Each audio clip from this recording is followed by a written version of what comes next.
Assalamualaikum warahmatullahi wabarakatuh. Perkenalkan, nama saya Lisur Haini, kelas 11 IPA 1. Saya akan menjelaskan sedikit materi mengenai hidrolisis asam dan basa. Hidrolisis berasal dari kata hidro yang berarti air dan kata lisis yang berarti penguraian. Larutan garam merupakan larutan yang didapat dari hasil reaksi asam dan basa. Hidrolisis garam adalah penguraian garam oleh air yang menghasilkan asam dan basanya kembali. Asam kuat dan basa kuat tidak terhidrolisis dan garamnya bersifat netral. Asam lemah dan basa kuat terhidrolisis sebagian dan garamnya bersifat basa dengan pH lebih dari 7. Asam kuat dan basa lemah terhidrolisis sebagian dan garamnya bersifat asam dengan pH kurang dari 7. Basa, lemah, dan asam lemah terhidrolisis sempurna atau total dengan garam yang sifatnya tergantung pada Ka dan Kb.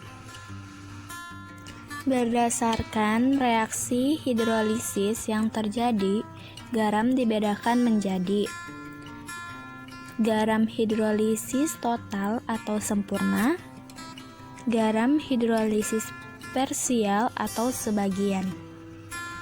Garam hidrolisis total atau sempurna berasal dari asam lemah dan basa lemah.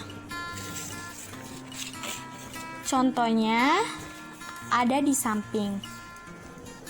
Karena kation dan anion bereaksi dengan air sehingga mengalami hidrolisis total atau sempurna dan garamnya bersifat netral, pH sama dengan 7 atau Ka sama dengan Kb. Jika Ka sama dengan Kb, maka garam bersifat netral. Jika Ka lebih dari Kb, maka garam bersifat asam.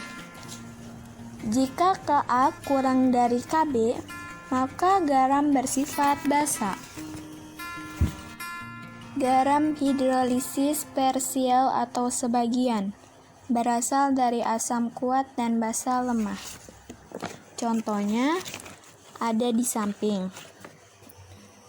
Karena kation bereaksi dengan air sehingga mengalami hidrolisis sebagian dan garamnya bersifat asam dengan pH kurang dari 7.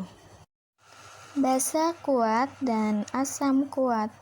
Contohnya ada di samping. Karena tidak mengalami hidrolisis, jadi garamnya bersifat netral dengan pH sama dengan 7. Basa kuat dan asam lemah, contohnya ada di samping. Karena anion bereaksi dengan air sehingga mengalami hidrolisis sebagian dan garamnya bersifat basa dengan pH lebih dari 7. Demikian yang saya sampaikan, kurang lebihnya mohon maaf. Wassalamualaikum warahmatullahi wabarakatuh.